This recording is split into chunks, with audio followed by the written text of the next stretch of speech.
Study IQ IAS, अब तैयारी हुई अफोर्डेबल। বাংলাদেশ ইনশাআল্লাহ আপনাদের যত Not just the end of the tyrant Sheikh Hasina. With this, we put an end to the mafia state that she has.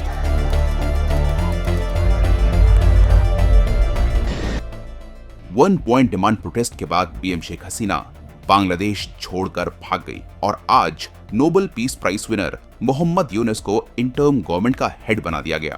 गौर करने वाली बात यह है कि उन्हें पीएम घोषित नहीं किया, लेकिन एक बात तो क्लियर है कि बांग्लादेश में ये पॉलिटिकल क्राइसिस एक पावर वैक्यूम क्रिएट किए हुए है। आज बांग्लादेश से माइनॉरिटीज के ऊपर अटैक्स की खबरें सामने आ रही हैं। माइनॉरिटीज की दिल दहलाने वाली वीडियोस हम सब ने देखी और बांग्लादेश में फैल रही ये इंस्टेबिलिटी हमारे बॉर्डर्स को भी इफेक्ट डेफिनेटली कर सकती है। हेंस ये सिचुएशन हमारी बॉर्डर सिक्योरिटी के लिए भी क्रिटिकल है, लेकिन इस क्रिटिकलिटी के साथ साथ ये एक अपॉर्चुनिटी भी प्रदान करती है। ये है इंडिया की ज्योग्राफिकल वीकनेस, चिकन स्नेक। और क्योंकि वेस्ट बंगाल का सिलीगुड़ी टाउन इस कॉरिडोर के पास लोकेटेड है, इसीलिए इसे सिलीगुड़ी कॉरिडोर के नाम से भी जाना जाता है। नैरोएस्ट पॉइंट पर 22 किलोमीटर चौड़ी ये strip of land mainland India को नॉर्थ ईस्टर्न स्टेट के साथ कनेक्ट करती है, जिसके एक तरफ बांग्लादेश है और दूसरी तरफ नेपाल।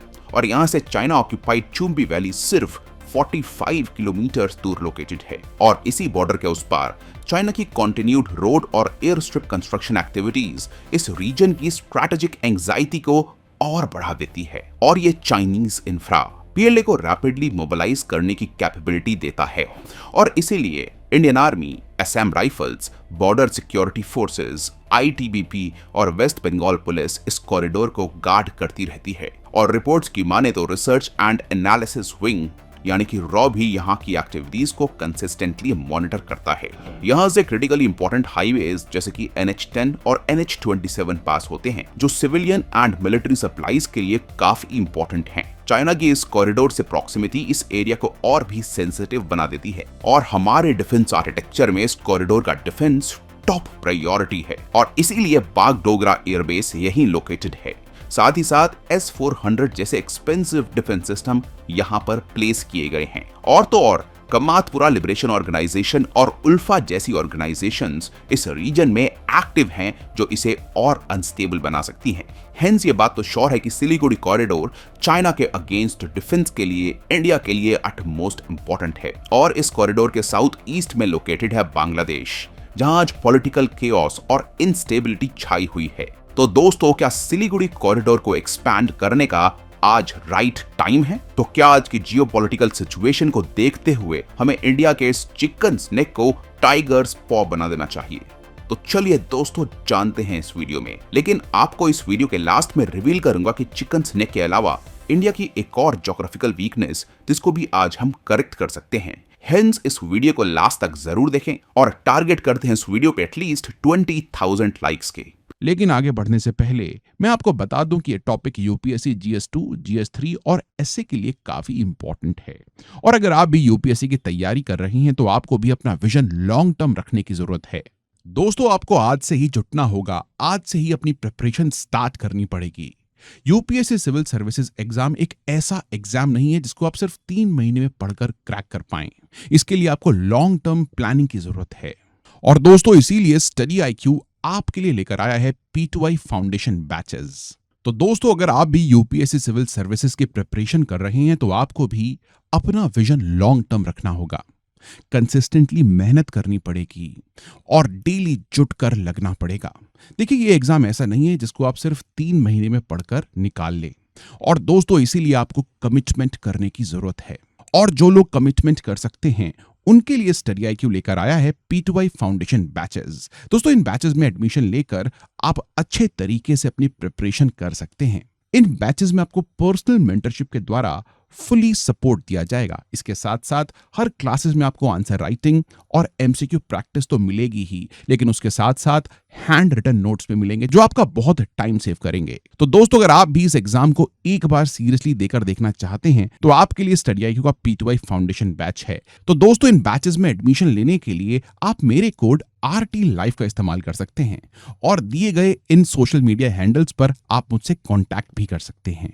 तो चलिए वीडियो पर वापस आते हैं। वेगे पार्टीशन के बाद इंडिया और पाकिस्तान के बीच जो बाउंड्री ड्रॉ हुई उसने सिर्फ देश को दो टुकड़ों में नहीं बांटा, बल्कि इस नैरो स्ट्रिप ऑफ लैंड को भी क्रिएट किया जो आज सिलीगुड़ी कॉरिडोर के नाम से जानी जाती है।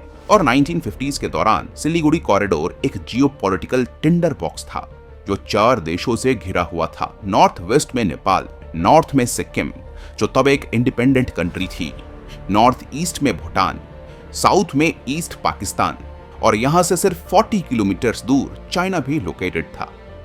और ये कॉम्प्लेक्स बॉर्डर्स का वेब इस कॉरिडोर को हाईली वल्नरेबल बनाता था।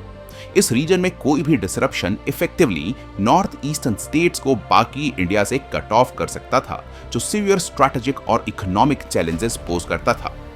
इंडिया के लिए यह जरूरी था कि वो इस नैरो पैसेज को सिक्योर करे ताकि अपने नॉर्थ ईस्टर्न स्टेट्स तक का एक्सेस बनाए रखा जा सके। और 1971 में इंडो पाकिस्तान वॉर के बाद बांग्लादेश के क्रिएशन ने इस रीजन के जियोपॉलिटिकल डायनामिक्स को चेंज कर दिया। ढाका में एक फ्रेंडली और प्रो इंडियन गवर्नमेंट के साथ सिलीगुड़ी कॉरिडोर के साउथ से इमीडिएट थ्रेट्स सिग्निफिकेंटली डिमिनिश हो गए, लेकिन बांग्लादेश के साथ एक स्टेबल और कोऑपरेटिव रिलेशनशिप मेंटेन करना अब क्रूशियल हो गया। साथ ही साथ इस कॉरिडोर को रिलीफ तब मिला जब सिक्किम 1975 में एक रेफरेंडम के थ्रू इंडिया के साथ मर्ज हो गया। ये मर्जर इंडिया के लिए बहुत स्ट्रैटेजिक था क्योंकि इसने सिलीगुड़ी कॉरिडोर के नॉर्थ में एक बफर प्रोवाइड किया और चुम्बी वैली के वेस्टर्न साइड पर इंडिया का कंट्रोल कंसोलिडेट भी किया। साथ ही हमारी गवर्नमेंट ने चिकन स्नेक के ऑल्टरनेटिव्स भी बिल्ड करने शुरू किए, जैसे म्यांमार के साथ Kaladan multi modal project, Agartala Akhaura rail link, Feni river पर मैत्री सेतु। और इसके साथ साथ इंडिया बांग्लादेश के टिटुलिया कॉरिडोर पर भी निगोसिएशन चल रही थी, जो सिलीगुड़ी कॉरिडोर का एक अच्छा ऑल्टरनेटिव साबित होता। और सभी प्रोजेक्ट बांग्लादेश को भी इंडियन मार्केट का एक्सेस प्रोवाइड करते एंड हेंस इंडिया और बांग्लादेश दोनों के लिए विन विन सिचुएशंस होती। लेकिन दोस्तों, आज Teesta barrage project and Mongla port के डेवलपमेंट प्रोजेक्ट्स इंडिया को मिलने के बाद चाइना चुप नहीं बैठा और बांग्लादेश में कू आप सबके सामने है। लेकिन ये कू बांग्लादेश को पॉलिटिकल इंस्टेबिलिटी की तरफ लेकर जा रही है।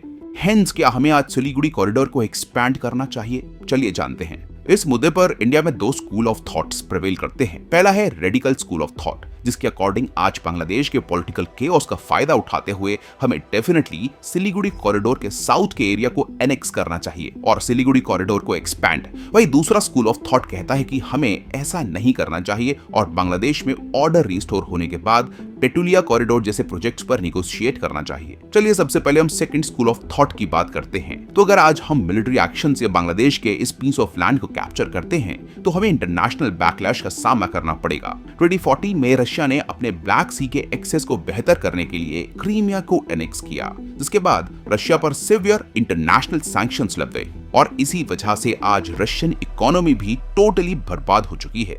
हेंस अगर हम चिकन स्नेक में एग्रेसिव एक्शंस लेते हैं तो इंडिया को भी सिमिलर रिपरकशंस का सामना करना पड़ेगा। इंडिया आज फास्टेस्ट ग्रोइंग मेजर इकोनॉमी है। हेंस इस एक्शन के बाद हमारी इस ग्रोथ ट्रेजेक्टरी पर इंटरनेशनल सैंक्शन से नेगेटिव इंपैक्ट पड़ सकता है। इसके साथ साथ इंडिया आज ऑलरेडी 2.5 फ्रंट्स को झेल रहा है। वेस्ट में Pakistan, north and north east में चाइना और हाफ इंटरनल फ्रंट। हेंस इस स्टेप के बाद बांग्लादेश बॉर्डर एक नए फ्रंट में तब्दील हो जाएगा और फ्यूचर की Bangladeshi government definitely anti India होंगी और इंडियन मिलिट्री जो ऑलरेडी इन फ्रंट्स पर स्ट्रेच्ड है, क्या इस नए फ्रंट को लिमिटेड स्ट्रेंथ के साथ संभाल पाएगी? हेंस इंडिया के स्टेप से इनडेफिनेटली बांग्लादेश एंटी इंडिया हो जाएगा और बांग्लादेश में आने वाली कोई भी गवर्नमेंट और बांग्लादेशी लोग टोटली एंटी इंडिया हो जाएंगे और ये देश भी यूक्रेन की तरह हेविली मिलिटराइज्ड हो जाएगा। और इस स्टेप के साथ हम बांग्लादेश में फॉरेन इंटरफेरेंस का भी दरवाजा खोल देंगे। लेकिन इसका सबसे बड़ा रिपरकशन पड़ेगा चाइना बांग्लादेश की रिलेशनशिप पर। देखिए, रीसेंट टाइम्स में शेख हसीना की गवर्नमेंट ने इंडिया के साथ अपने रिश्ते मजबूत करने के लिए कई प्रो इंडिया स्टेप्स लिए, जैसे anti India militant groups ULFA पर क्रैकडाउन किया और बांग्लादेश में ऑपरेट करने से रोका। इंडियन इंटेलिजेंस एजेंसीज के साथ क्लोज कोलैबोरेशन से टेररिज्म और एक्सट्रीमिज्म को कर्ब किया। साथ ही साथ डिफेंस कोऑपरेशन को भी स्ट्रेंथन किया, जैसे ज्वाइंट मिलिट्री एक्सरसाइज संप्रति। 2015 में historic land boundary agreement implement किया जिससे long standing border disputes resolve हुए और एनक्लेव्स एक्सचेंज हुए। उन्होंने Teesta river water sharing agreement पर भी निगोशिएशन करने की विलिंगनेस दिखाई। साथ ही बांग्लादेश ने इंडिया की नॉर्थ ईस्टर्न स्टेट्स को अपनी टेरिटरी और चिटागोंग पोर्ट के एक्सेस के थ्रू सी का एक्सेस प्रोवाइड किया। बायलैटरल ट्रेड रिलेशंस भी इंप्रूव हुए। SEZs के लिए लैंड प्रोवाइड की और एनर्जी कोऑपरेशन एग्रीमेंट्स भी हुए, जिससे इलेक्ट्रिसिटी सप्लाई को फैसिलिटेट किया गया और कल्चरल एंड एजुकेशनल एक्सचेंजेस भी प्रमोट किए गए। स्कॉलरशिप्स के through people to people connection भी फॉस्टर हुए।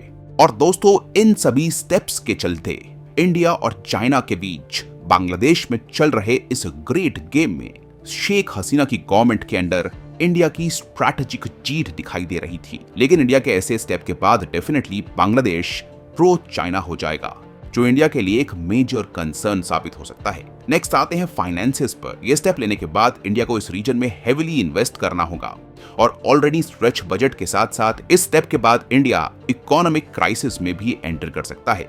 साथ ही अगर आप ऐसा स्टेप लेना चाहते हैं तो सेंटर में चाहिए स्ट्रॉन्ग गवर्नमेंट, क्योंकि ऑलरेडी आपने देखा कि CAA, NRC और फार्मर्स प्रोटेस्ट ने इंडिया में क्या किया और इस दौरान सेंटर में स्ट्रॉन्ग गवर्नमेंट थी। लेकिन आज सेंटर में गवर्नमेंट वीक है। हेंस आज ऐसे स्टेप्स के लिए जो पॉलिटिकल विल और कंट्रोल चाहिए वो गवर्नमेंट के पास नहीं है और इसीलिए international fallout, China, Indian military और फाइनेंसेस के स्ट्रेच्ड रिसोर्सेज और पॉलिटिकल स्ट्रेंथ की कमी की वजह से इस स्कूल ऑफ थॉट के अकॉर्डिंग ये स्टेप प्रूडेंट नहीं दिखाई पड़ता है। लेकिन दोस्तों, अगर हम पहले स्कूल ऑफ थॉट की बात माने तो रीसेंट कू ने बांग्लादेश में पावर वैक्यूम क्रिएट किया है, जो इंडिया को चिकन स्नेक रीजन में अपने इंटरेस्ट सिक्योर करने का मौका देता है, क्योंकि ऐसे अनस्टेबल नेबर से रेजिस्टेंस कम आएगी। वहीं पॉलिटिकल केओस से क्रॉस बॉर्डर इंसर्जेंसी बढ़ सकती है और चिकन स्नेक पर कंट्रोल स्ट्रेंथन करने से यह रिस्क मिटिगेट हो सकता है। इस इंस्टेबिलिटी पीरियड का यूज करके इंडिया एक फेवरेबल रेजिम को सपोर्ट कर सकता है या फिर पॉलिटिकल डेवलपमेंट्स को इन्फ्लुएंस भी कर सकता है।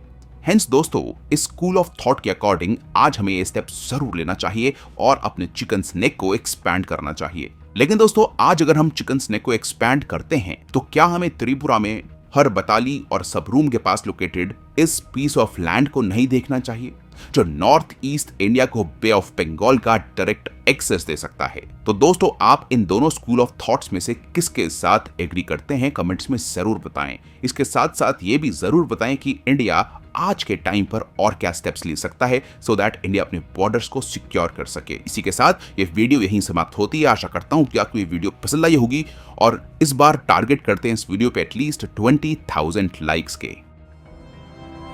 स्टडी IQ IAS, अब तैयारी हुई अफोर्डेबल।